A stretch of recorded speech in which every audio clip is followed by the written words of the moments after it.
Hello everyone, Earl Henderson, Primordial Defense. Thank you for watching. I have another Monday quarterback video for you. I'm going to play this video and talk about things that are going on, a better explain what's going on, and talk about things that I think that are being done right and or done wrong. Here we go.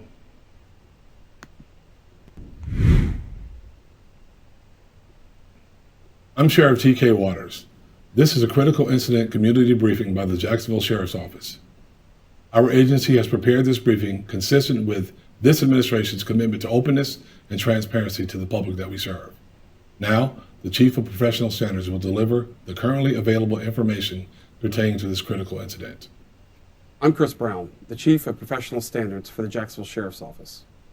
Today we're releasing information regarding an officer-involved shooting that occurred in the 1800 block of Hardy Street in Jacksonville, Florida on January 20th, 2023. You will see video footage and other currently available information related to the case, all of which will provide you with a better understanding of what happened.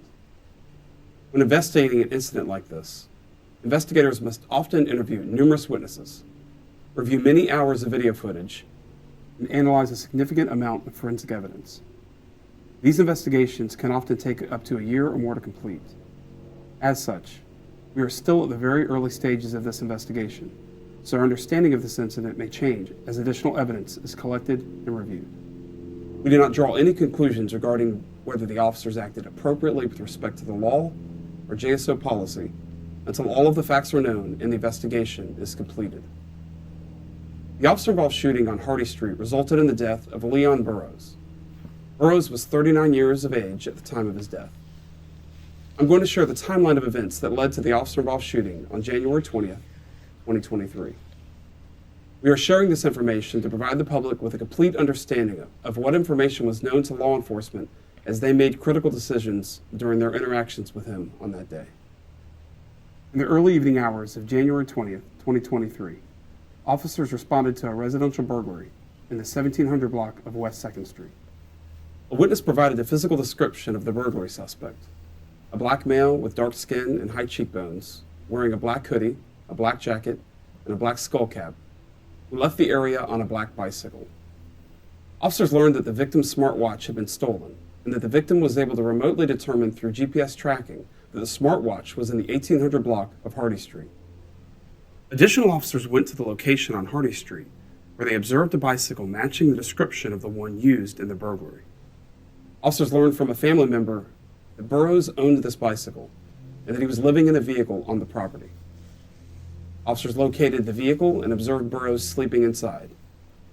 They saw a handgun resting on top of the vehicle, which they secured in a safe location, while also discussing a plan to engage in dialogue with Burroughs.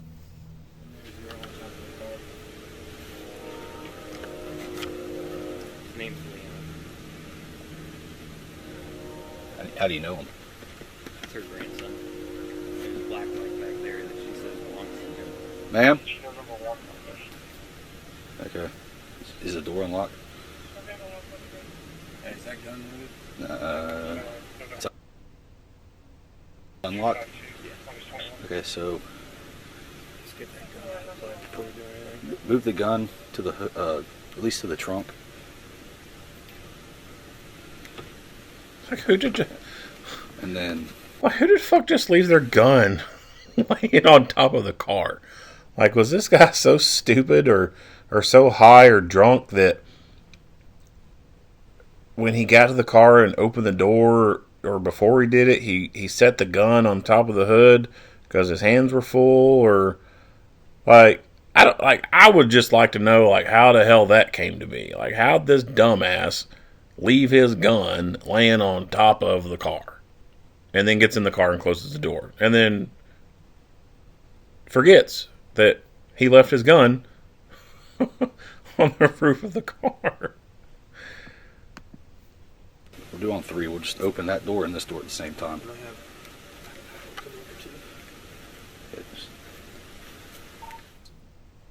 Officers opened doors to the vehicle and attempted to talk to Burroughs. Burroughs was asked multiple times to show his hands and to exit the vehicle. Instead of complying, Burroughs pulled out a gun and shot at one of the officers. 5 officers immediately returned gunfire. The following footage, which shows Burroughs firing his handgun and officers returning fire, was captured by the body-worn cameras of 2 officers involved in the incident. Again, I urge viewer discretion, as this video does depict officers' use of deadly force.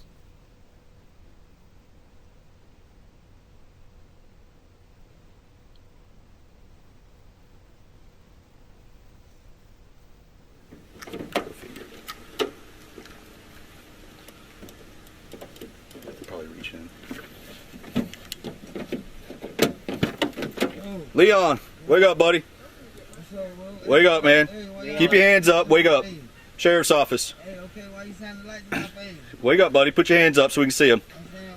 Put your hands up so I can see them. What's going on? I'll talk to you in a second. Step out. What's going on? You got the lights in my face. Step out, man. Step out. Can you get the lights out my face so I can see what's going on? Hey, Leon. Sir, can you get the lights out Leon, my face? step Sir? out. Just, They're out of your face. Step out. they're not in your face.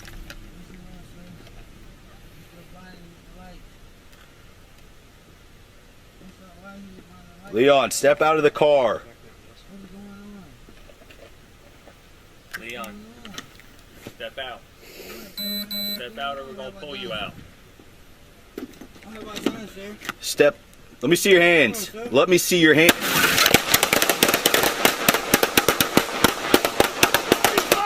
Ceasefire! Ceasefire!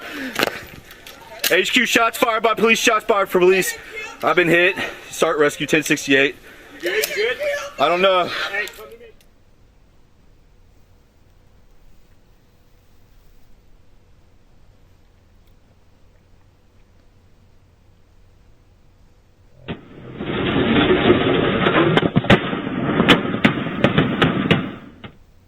This second footage was captured by the body-worn camera of an officer who was positioned at the rear of the vehicle.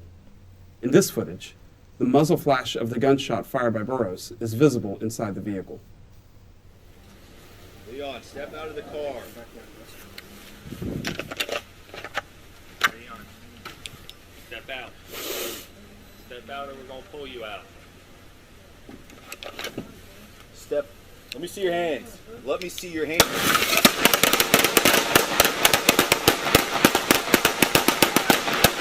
Ceasefire! HQ, shots fired by police. Shots fired. Let me see your.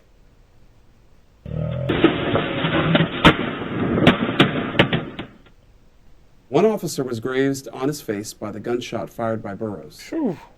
Officers immediately moved to a position of cover and began to provide medical care to the injured officer. Burroughs was still inside of the vehicle after the exchange of gunfire. Officers maintained safe positions around the vehicle until the arrival of the SWAT unit. With the use of specialized equipment, officers were able to safely approach the vehicle occupied by Burroughs. Upon completing that approach, officers learned that Burroughs had died following the exchange of gunfire. Good. Inside the vehicle, detectives located the firearm that Burroughs used to shoot at the officers, as well as a shell casing. Forensic analysis confirmed that the located casing came from Burroughs' firearm, along with the smartwatch stolen during the burglary inside of the vehicle.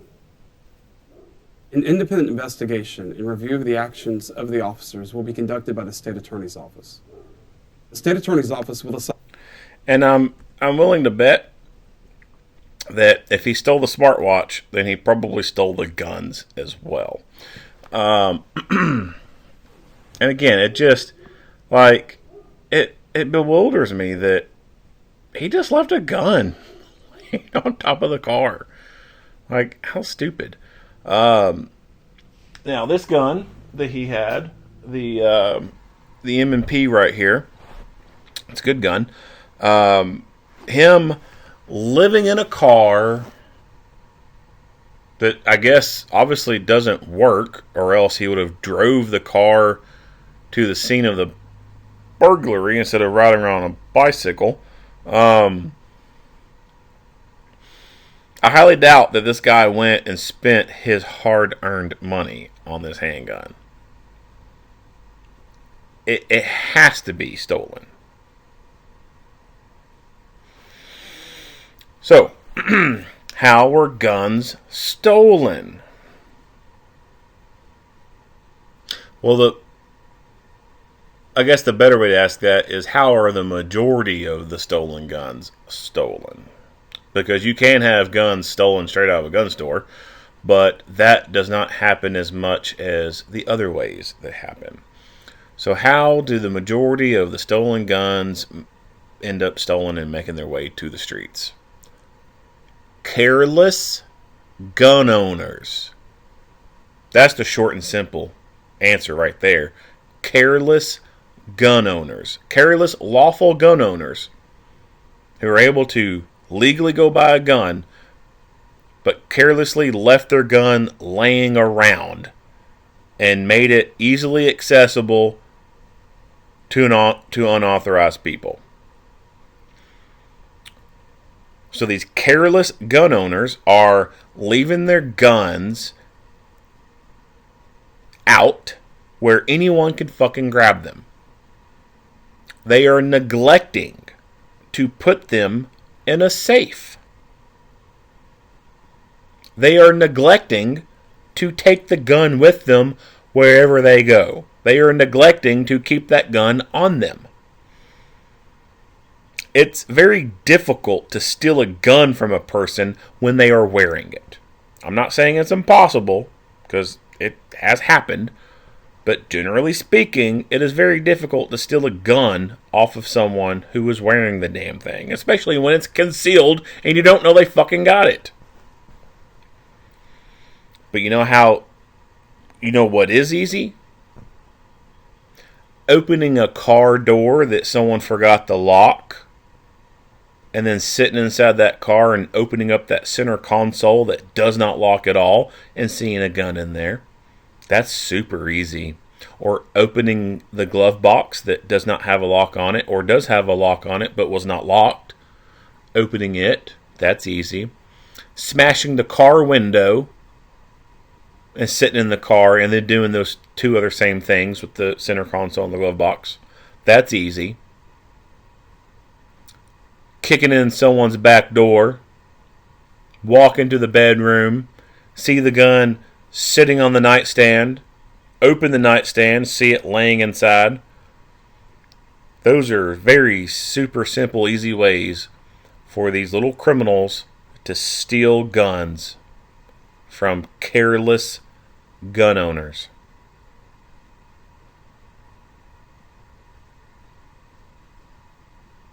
That's how the majority of the guns make it out to the streets.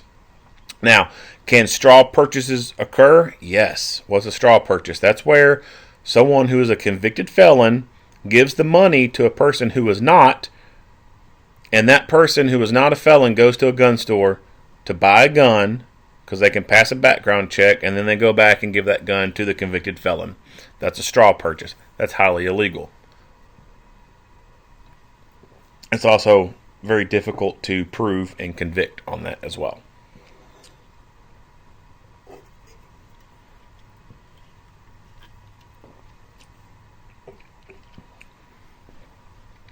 So, in my opinion, somebody or two people were negligent with the storage of their firearms. Somebody's carelessness almost got this police officer shot in the fucking face.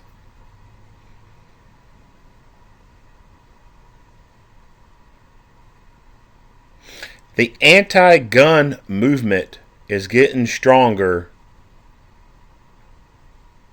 year by year, day by day.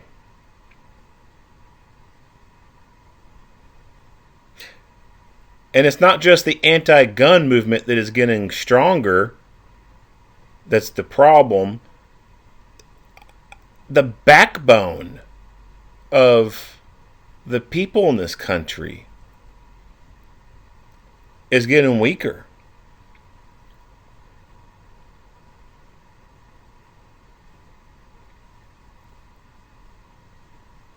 Gun owners are their own worst enemy. We really are.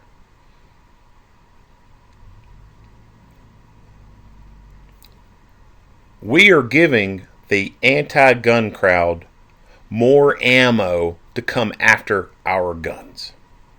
We're fucking handing this shit to them on a silver fucking platter. Because careless, negligent, stupid motherfuckers leave their goddamn guns unattended in their fucking car in the center console that doesn't fucking lock. The dumb shit motherfucker who left these guns out to where they could be easily stolen needs to be held responsible.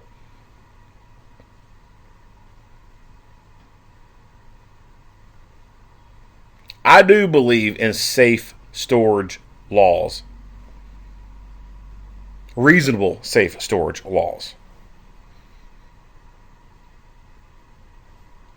But the minute that anybody mentions anything about some law involving a gun, the majority of the gun people go fucking stupid.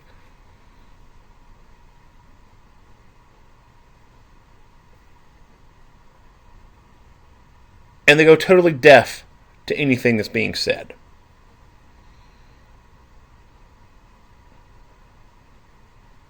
So it's hard as a gun person myself. And what kind of gun person am I? I'm the type of gun person who believes that it should be perfectly fine for someone to go out to Walmart and buy a belt-fed machine gun. I think we should be able to more easily buy belt-fed machine guns. I think we should be able to more easily buy silencers. I think we should be able to buy fucking hand grenades. But I also believe that there should be laws and penalties in place for people who just leave those things laying around carelessly. You know why we don't have belt-fed machine guns being used in street crimes? Why we don't have miniguns being used in active killer, active shooter type of incidents? It's not because these things are totally unobtainable. You can get these things. There are miniguns out there in the hands of private owners. There are full auto M16s. There are full auto AK-47s. There are belt-fed machine guns out there in the public's hands right now. You can go to machine gun shoots across the country and you just see some old dudes with some fucking cool stuff laying down long strings of machine gun fire. Just for fucking 5 minutes long. Just fucking machine gun fire. I mean, fucking 5-10 minutes long. Motherfuckers just letting loose. So the machine guns are out there. But why are they not getting stolen? Why are they not ending up on the streets being used by these thugs? Because the people who bought them had to pay a pretty penny for them, number one. They're expensive. They're an investment. And when you spend money on something, generally you want to protect that thing. And so they have the money to spend, a few grand on a machine gun, so they have that money to buy a nice safe to keep that thing in.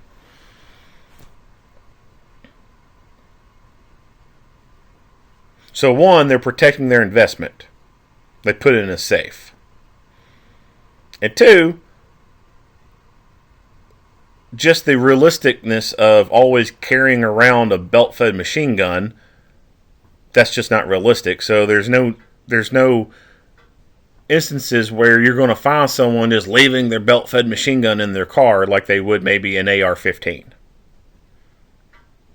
So the occurrences of people just, I'm going to go to work today. I'm going to bring my M60 machine gun with me. I'm going to leave it in the back seat. Like, that shit's not fucking happening. But people going to work and leaving their M&P, their Taurus, in the console of the car, that happens all the time.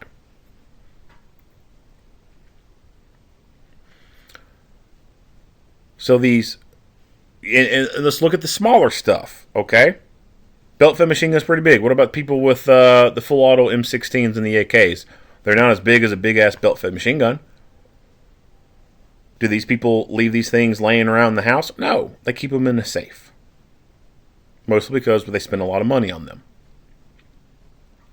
They want to protect that investment.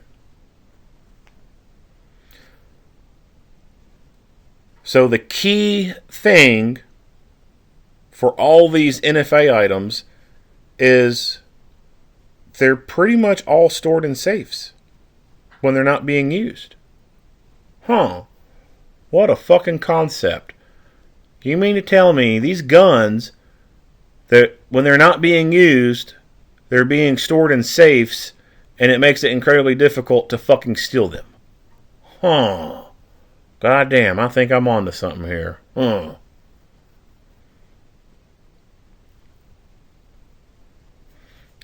If you don't have the gun on you, you're not using it,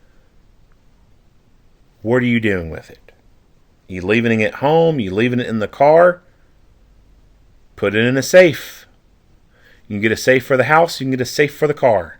Leave it in a locked fucking safe. Now, I'm not saying that we should have laws that say the gun should be locked up all the time. I'm not saying that. But when you start talking about safe storage laws, that's what the majority of these gun people start gravitating towards. They're thinking, oh, how am I going to defend myself if my gun's locked in a safe? Am I going to tell that robber to hold on, let me unlock my gun? That's what they start thinking. That's the rhetoric they immediately start throwing out. So even as like a reasonably minded gun person, it is hard to fucking tell other gun people, hey, we need to get behind some ideas of safe storage laws, because the majority of them are fucking brain dead fucking idiots when it comes down to it.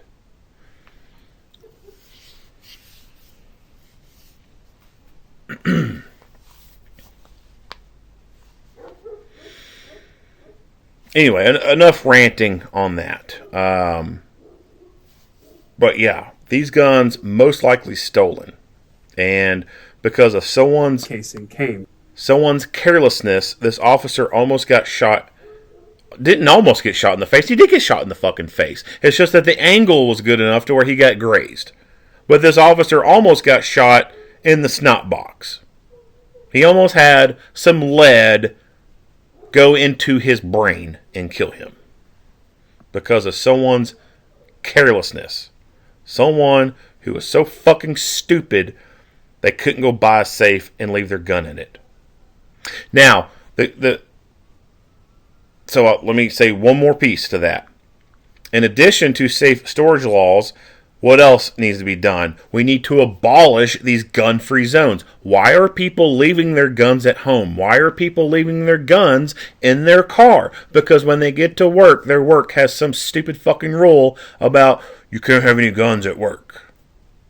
Or they may work in a building like a school where it is against the law to have a gun in there. And they can become a felon and go to prison for just having the gun on them versus just being fired. That is why the guns are being left in the cars. That's why the guns are being left at home. The people are following the laws. They're following the rules. So if we create a rule that says if you don't have your gun on you, you need to keep it locked up, do you think they'll follow it? Some will. But others, they will realize that the only way you're going to get caught if someone someone comes into your house to see that you're not doing it. There's not a whole lot of risk there, right? So there needs to be some, penalties and stuff that come into play, and there needs to be some incentives for them just not to be leaving their gun at home, which would be abolishing gun-free zones because they don't work anyway. What active killer has ever stopped at the door and saw the gun circled with a red circle and a slash through it, and it said no gun zone? What active killer ever came across that sign and said, fuck, my plans are foiled, I can't do it here, I gotta go somewhere else, damn it? Not a single fucking one. They choose those places because they know people are not armed in those places, and it's going to be easier to kill people in those places. So abolish gun-free zones, create enhancement penalties, enhancement crimes for people using guns in certain areas when they commit crimes, and create safe storage laws. That, I think, would significantly reduce the amount of stolen guns out there. All right. To the part that, I guess majority of y'all are wanting the gun fight. Leon, wake up, buddy. So they finally make contact with this guy. So the gun that was laying on top of the car, if you find one gun, you should suspect that there's probably a second gun. Even if you don't find one gun, you should always suspect that there's going to be a gun. They are dealing with a person who has been breaking into someone's house. This is a house that there was actual witnesses to. If he's broken into one house and stolen some stuff, he could have broken into 2 or 3 other houses and stolen some stuff. And it's gone unreported so far. He could have come into contact with a gun and stole that gun. So this type of call, to me, is a high-risk type of call. They are dealing with a burglar who could have stolen a gun somewhere. This is a call where the dude's got the stolen stuff with him. They tracked his ass with GPS. He's going to jail. So this is the type of call where it's gravitating to being more towards a high-risk type of call. The presence of a gun should have automatically 100% said in their heads, this is now definitely high risk. We need rifles. So 1 or 2 people stay with the vehicle, keep an eye on him. 2 more people should have gone to go retrieve rifles out of the cars and then come back. And then the people with the rifles be the ones to provide that lethal cover. But we don't see that happen. Unfortunately, that seems to be a recurring theme in this nation. Officers neglecting to get rifles out when they need to. Officers neglecting to embrace the goodness of rifles. Rifles are better than pistols. They are more accurate, and the terminal ballistics on them are far superior to that of a pistol cartridge. So there is in my opinion, a deficiency within the training community when it comes to good rifle training and further developing a person's fighting mindset to get them in that headspace where they realize and think, hey, a rifle will be better.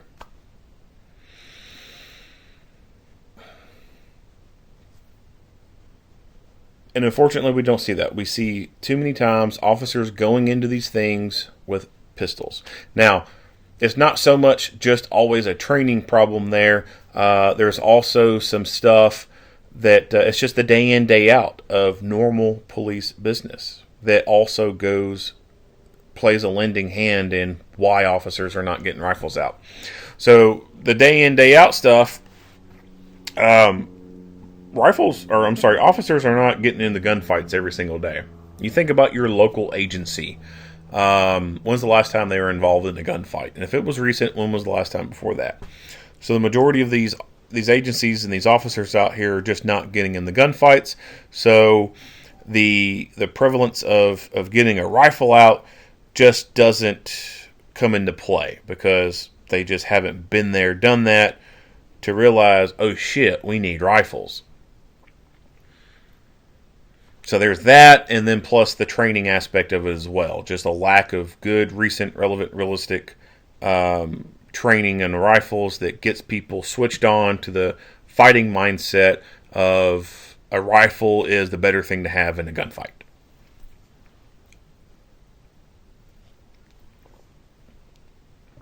If the day in, day out was flipped, if it was officers getting involved in gunfights every single day, police would learn pretty quickly, hey, these handguns suck. We need rifles. And we would see a paradigm shift at that point. But because day in, day out, it's just boring, mundane bullshit, talking to people and writing reports, people haven't realized that rifles is what they need. And when you have a lack of good, recent, relevant, realistic training, that just doesn't allow them to grow and go anywhere. Wake up, man. Keep your hands up. Wake up. Sheriff's office. Hey, okay, why you sounding like my face? Wake up, buddy. Put your hands up so we can see them. Put your hands up so I can see them. What's going on? I'll talk to you in a second. Step out. What's going on? You got the lights in my face. Step out, man. Lights out my face, sir. Step out. Can you get the lights out my face so I can see what's going on? What he's meaning to say is, can you get the light on my face so I can see where I'm about to shoot at? I'd like to be able to see you better. That's what he's saying. The minute people start acting like this, that's a red flag. I can't see. You don't need to fucking see to get out of your car. Stop stalling. He is stalling. He is coming up with a plan. He's formulating a plan in his head about how he's going to get out of this situation. And so, come on, get out of the car, man. Come on, just step on out. Hey, come on, step out of the car. Step out of the car. That's not putting the pressure on him. That's leaving him in a more sort of relaxed state where his brain can go through those thought processes. He can think about those different things that he's thinking about doing, weigh the outcomes there, formulate a better plan. Had these officers picked up the tone a little bit, acted with a little bit more urgency, could that have had a shock value to it? Could that have done a shock and awe, taken by surprise kind of thing, and not allow him to go through those thoughts and formulate that plan and then put that plan into play? It's impossible to say. They could have swarmed open the door. They could have swarmed in, ripped those doors open, started barking orders like drill sergeants on a bunch of new Army recruits arriving to basic training, and overwhelmed him to the point where he couldn't fucking think about grabbing the gun. And then the minute he refused to come out of that vehicle, they snatch him by his fucking legs and rip him off that damn car. It's plausible that if they would have overwhelmed him like that, with speed and surprise, he never would have been able to get the gun out to shoot, or even think about it. He could have been so overcome with fear that, oh, fuck, ah! It wouldn't have happened. Or it's possible that he could have still just instinctively gone for the gun and started shooting.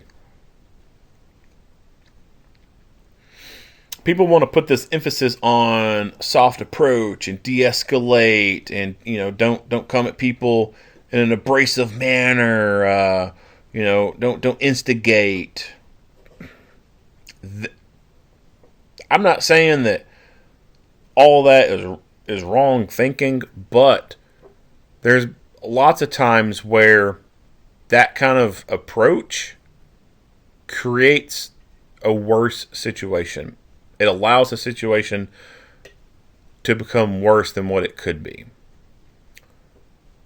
This stance on using your verbal judo until you're blue in the face to de-escalate is actually, in some cases, the wrong thing to be doing.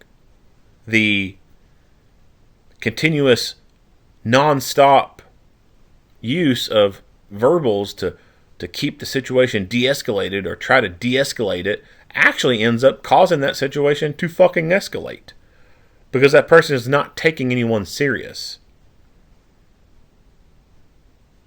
Sometimes, to de-escalate a situation, you have to use physical force. Sometimes the use of physical force will de-escalate something. It will keep something from escalating any further.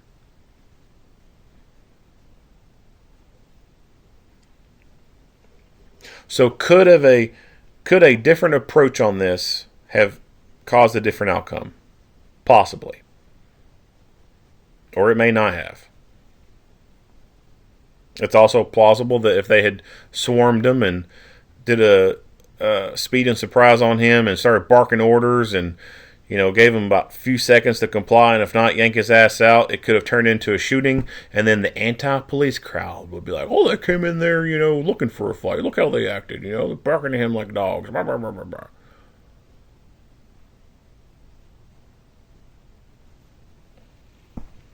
So it's damned if you do, damned if you don't in some cases. Hey, Leon. Sir, can you get the Here, lights out Leon, my face? step out. Just, Nice and clean. They're out of your face. Step out. My face so I can really see what's going on. they're not in your face. What's going on, sir? You still finding the lights? That's not why you find the lights. Leon, step out of the car. What is going on? Leon, step out. Step out or we're going to pull you out. I have my gun, sir. Step. Let me see your hands. Let me see your hands.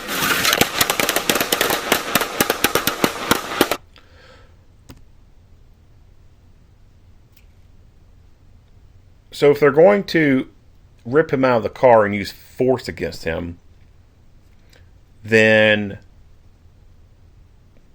pepper spray can also be used.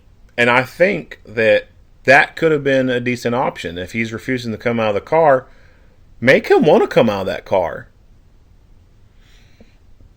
And a bunch of stuff in there too. You can't see very well what's in there. His one hand's not visible. I think it would have been a viable option to formulate the plan. If this dude don't come out on our third verbal command and he keeps stalling, we'll just fucking spray the inside of the car with OC. Make it unbearable for him to stay in there. Make him have to come out for fresh air. And if he did have a gun, it's going to be hard for him to fucking aim the damn thing and shoot anyone when he's experiencing involuntary eye closure.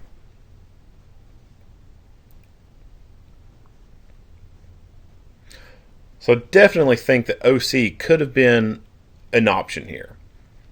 If this dude's refusing to come out of the car, you're threatening force, instead of putting people at risk of going in there at him and trying to go hands-on, just fucking empty a whole can of OC in that motherfucker. He's going to come out. Now, what if this dude had waited just a few more seconds and this officer who was going in after him got into the vehicle and got that much closer to him? This dude could have planted that gun squarely into his fucking nose and then pulled the trigger. So yeah, definitely think that OC could have been a viable option in this kind of scenario here, where the person is refusing to come out of the car has more or less turned into a tent with a bunch of blankets and other shit in there, and visibility is not the great. You can't see a whole lot of stuff in there because he's under blankets. He's got a bunch of stuff in there. Fill that car with OC. They're going to come out. They're going to want to get relief in some way. And if you spray them and they still refuse to come out of the car, then you can up it from there. Hands. Let me see your hands.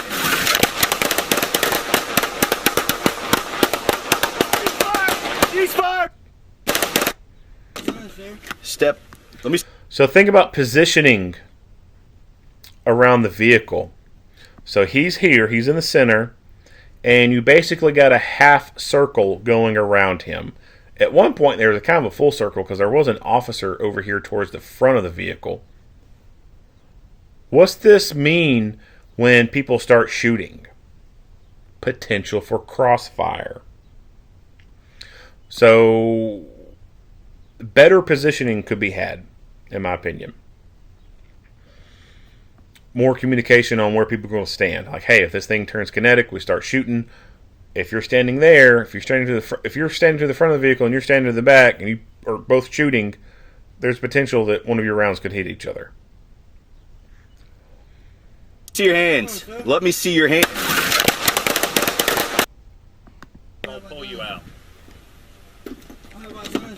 Step.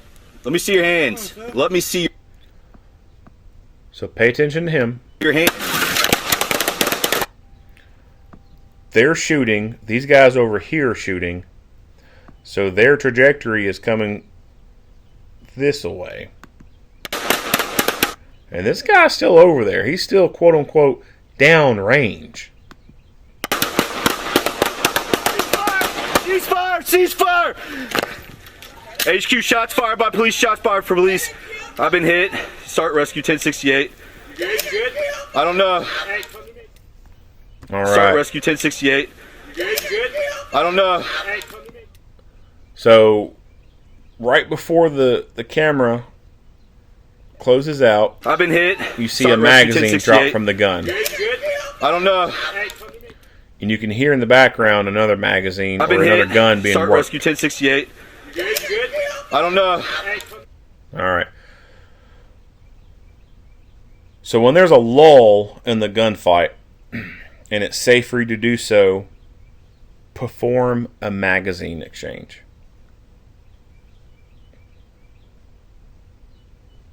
It's always best when you can choose when to do a reload on your terms.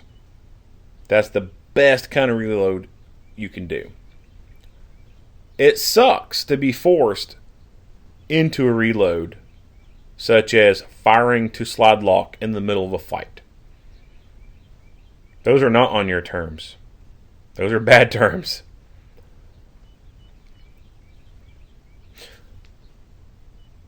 So after you have fought, you fire some rounds, you assess what's going on. Did my rounds have the desired effect? Is this guy shooting at me still? No. Has he got any buddies around that could be shooting at me? No. Scan. Alright. Now it's safe to do so. It's time to top off. We call this FAST. F-A-S-T. Fight, assess, scan, and top off. Even if you think you've only fired a few rounds, when it is safe to do so, top your gun off. Put a fresh mag in there because you don't know if the fight is going to continue. And if it does, it's best to be able to start that fight off with a full magazine versus a partially depleted magazine that could have more rounds expended out of it than what you think has been expended out of it.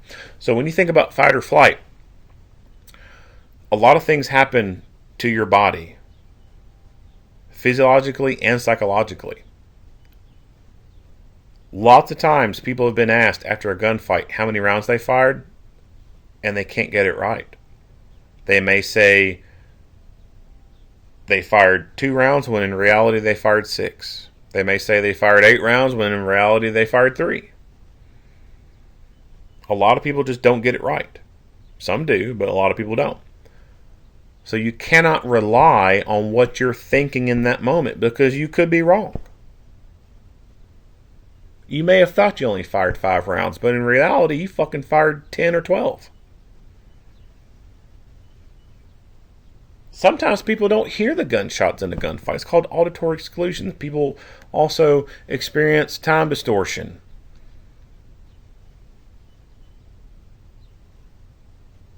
Things sometimes seem to go in slow motion for people during these incidents. They have hyper focus on like random things that just don't matter in the moment, whether visually or auditorily.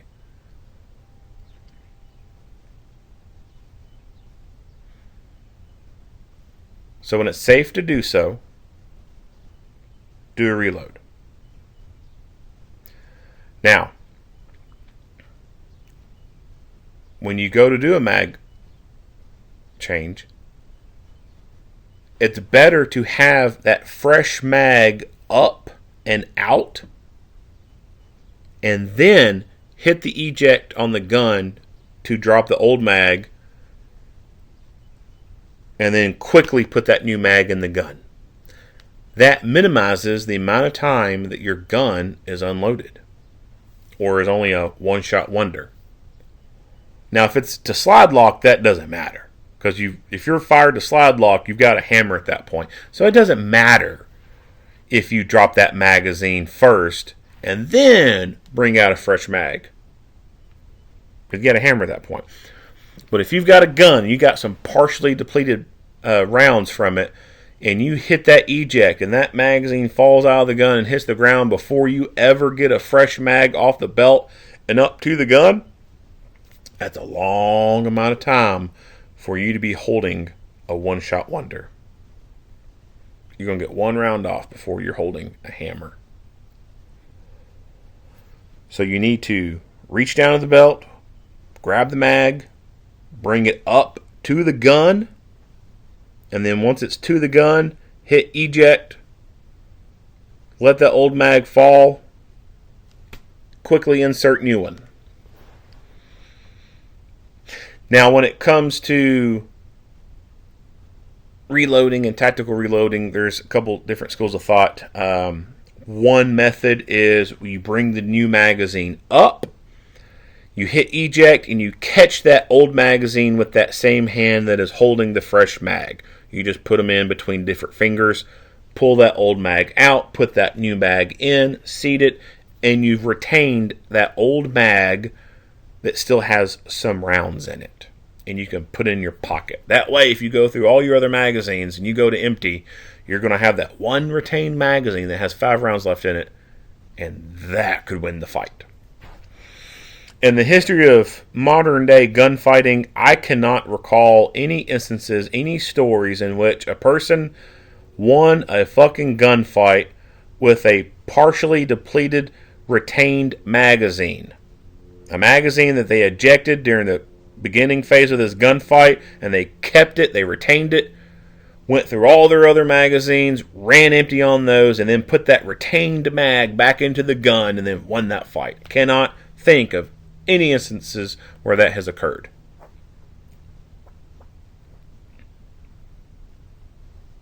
Not saying it can't happen, but the likelihood of it is very low.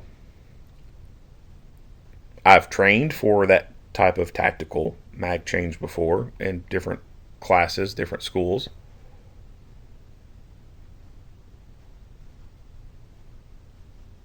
But I've also trained to just let that other magazine from the gun drop freely and hit the ground, even if I know there's still rounds in it, or think that there's still rounds in it. Because under stress,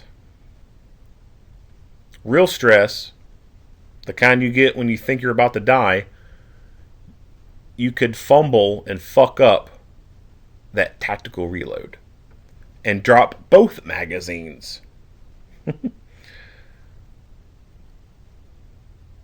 That would suck. Drop both of those magazines, drop your partially depleted mag and your full mag. Talk about a double whammy. I like the simplicity of pulling fresh mag out, bring it to the gun, hit eject, let partially depleted mag hit the ground, insert new mag.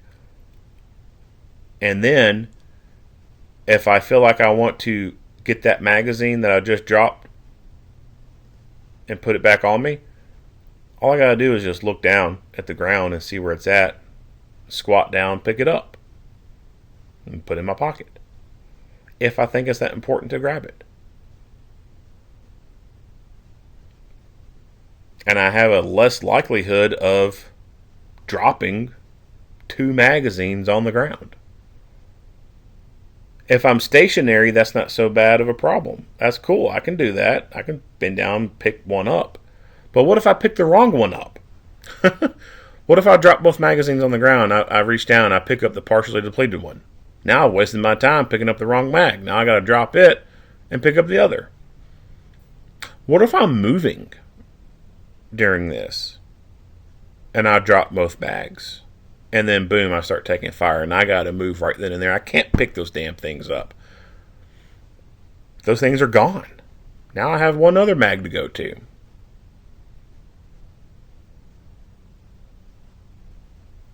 So for me, letting that empty or partially depleted mag fall and hit the ground is the best option for me, I think. But other places, other people are very adamant about the tactical reload and think that is the best way to go.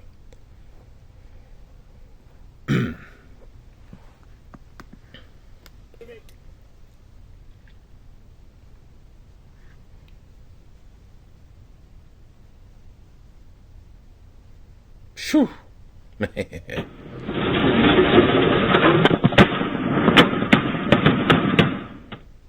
This second footage, in this footage, Leon, step out of the car.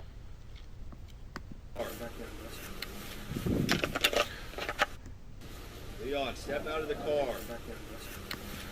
So someone, it seems like, recognizes that there's a potential for crossfire, and they tell him to back up.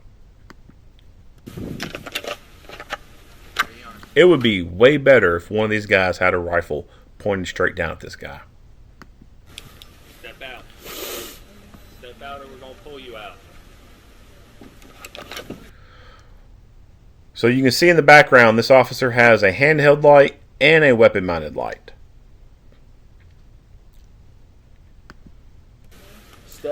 This officer here Let me see. initially has a handheld light, but he goes and activates his weapon-mounted light and puts his handheld light away. Your hands. Step. Let me see your hands. Let me. Step. Let me see your hands. In this kind of scenario, the weapon-mounted light is the dedicated light that you should be utilizing.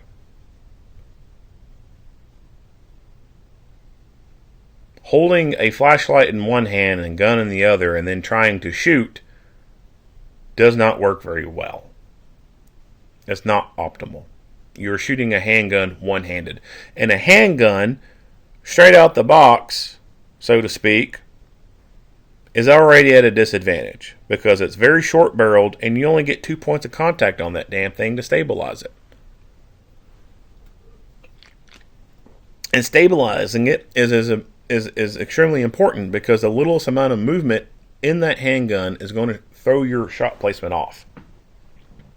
Just merely pulling the trigger many times can cause, or let me reword that, just many times, just the mere act of someone pulling the trigger on the gun can cause that gun to move to the left or right, depending on which hand they're using. Just the flexing of that finger, pulling that trigger back, can cause that gun to move.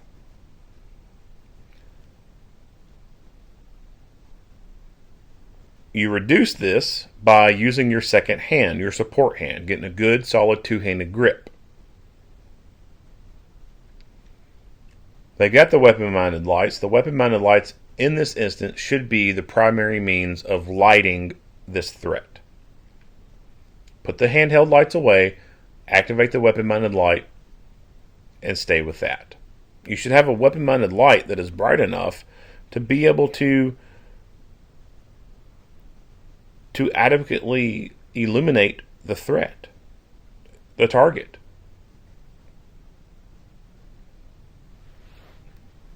And this is where having quality weapon-mounted lights comes into play. This is something where you just cannot skimp on and buy the cheapest thing.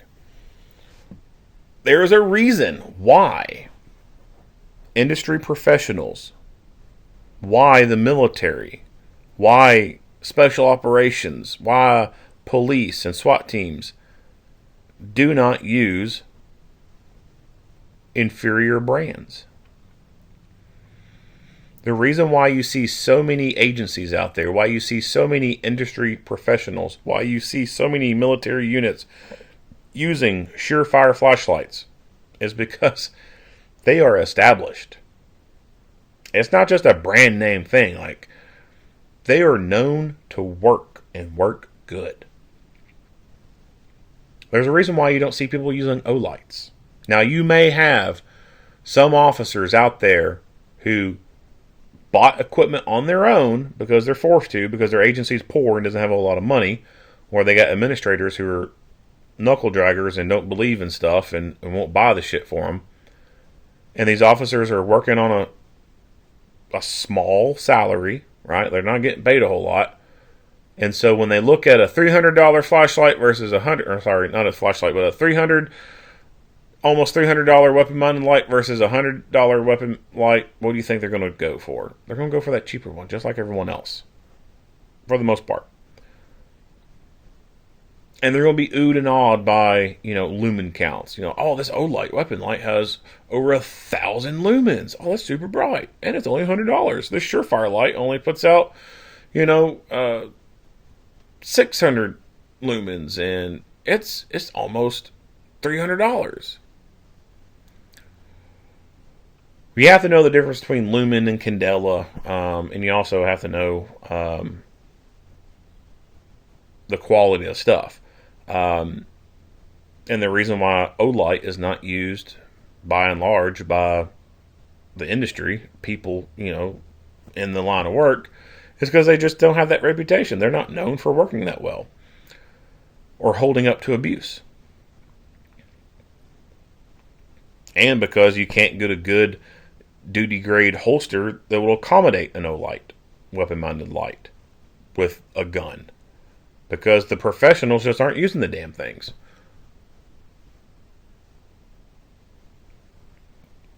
So if you're forced to have to buy your own stuff, you need to get quality, life-saving equipment. When it comes to weapon-mounted lights, it's Surefire, Streamlight,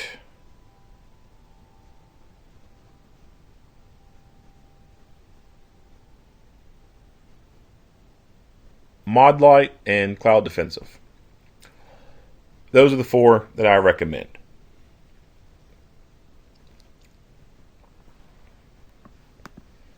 Hands. Let me see your hands.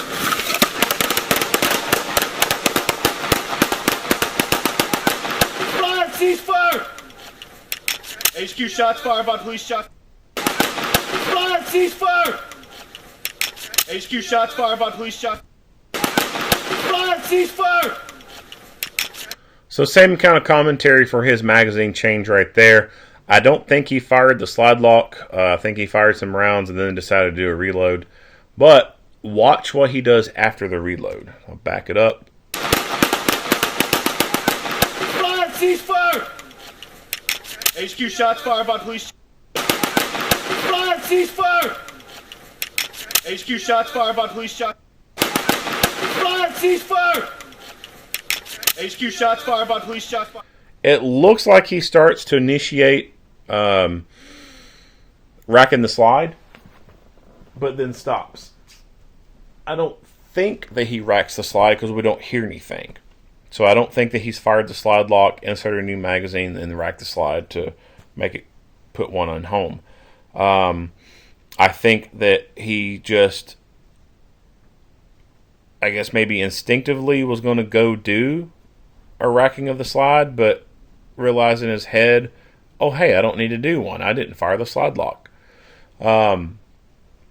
Even if he did perform one, I see no problem with that. And in fact, that's how I train. I said earlier, the simplicity of things. So right now, you are using your forebrain to analyze this video and interpret what I'm saying and think about the things that I'm saying and visualize those things. In the fight, when fight or flight happens, your forebrain power starts to diminish and midbrain starts to take over. Monkey brain, right? That's who we have to train for the gunfight. We have to train that monkey side of you, because that's what's going to fucking come out of you in a fight.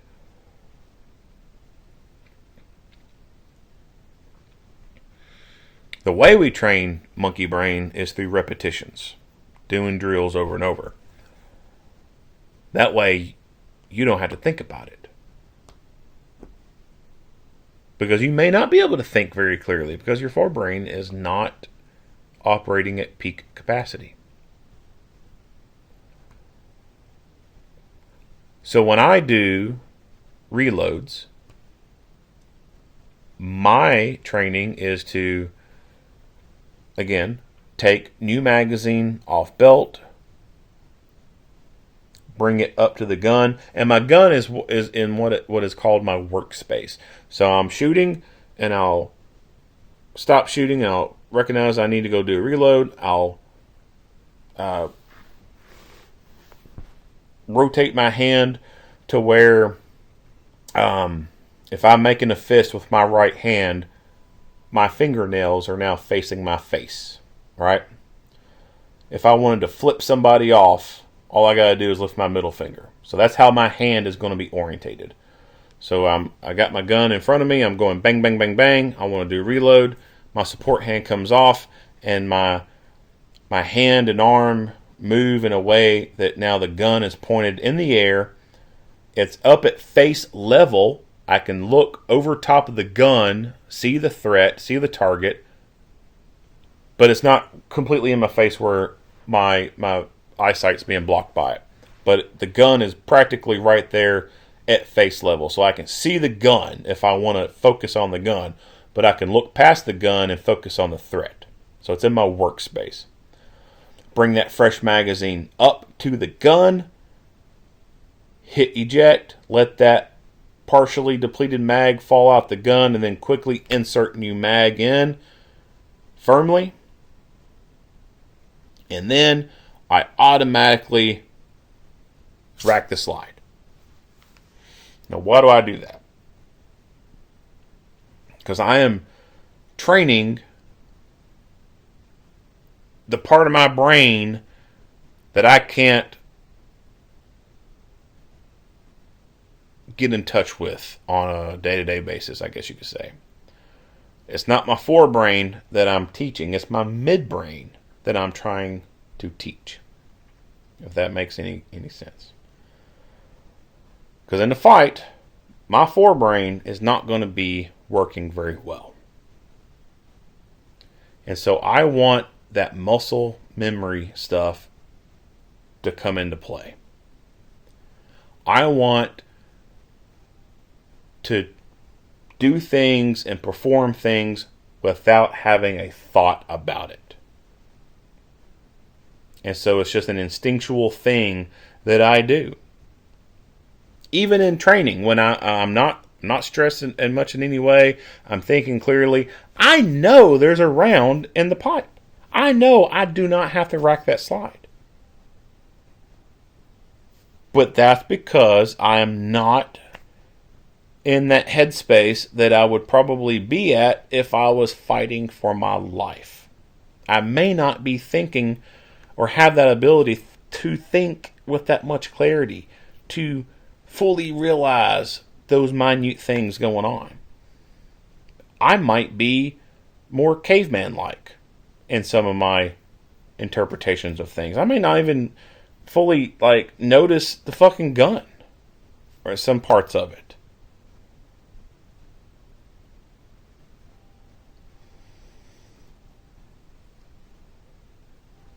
So when I do these drills, I do them the same all the time.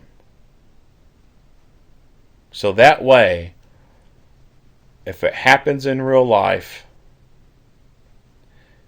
and for whatever reason, the gun, I experienced a stovepipe of some sort, and I don't fully recognize that right then and there in the fight. I see the outline of the gun, but I don't see the minute detail of that slide being slightly back because there's a casing stuck in the ejection port. But I'm so threat focused. I'm focused on that threat. I'm looking at that threat. I don't notice that minute detail. If it's instinctual for me to tap and rack, then I've already cleared that problem right then and there. And I don't have to come up into the issue of me presenting gun to target, getting sight, front sight focus, squeeze trigger, click. Or actually, at that point, it wouldn't be a click. It just, nothing would happen. But, shit. Immediate action. Tap rack. That's extra time. So if I do it right at the reload, then I can fix that problem.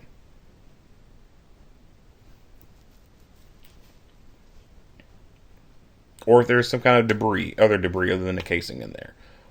Whatever. Also, another thing.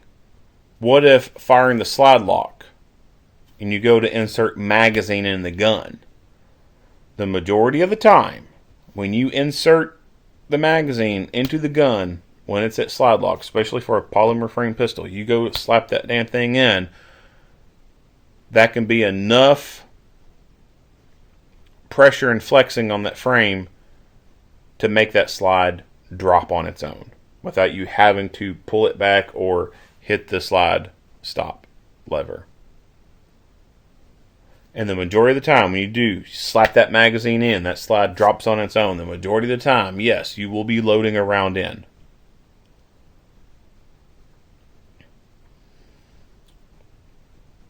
But you could also hit the magazine into the gun and it hit with enough force that it drops that slide before the magazine is fully seated and allows for a round to be stripped out of that mag. And you could be incorrectly thinking, boom, insert mag, or inserting mag, slide drops, oh, I got me a loaded gun. And then go present, step out behind cover, present gun to target, front sight focus, squeeze, click. Now you go into immediate action. That could be enough time for you to meet your demise.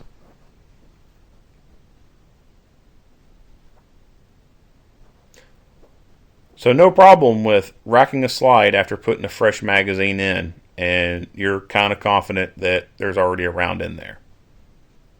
Which is, so this is interesting to me because you'll have people who will do a fucking press check and think that's a totally acceptable 100% operator thing to do. They always do a fucking press check, but then they'll bitch about somebody racking the fucking slide after doing a reload.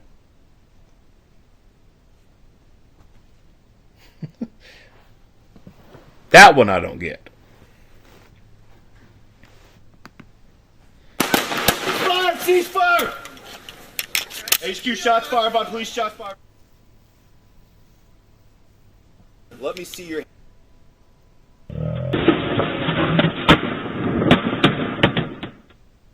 One officer was grazed on his face by the gunshot fired by Burroughs.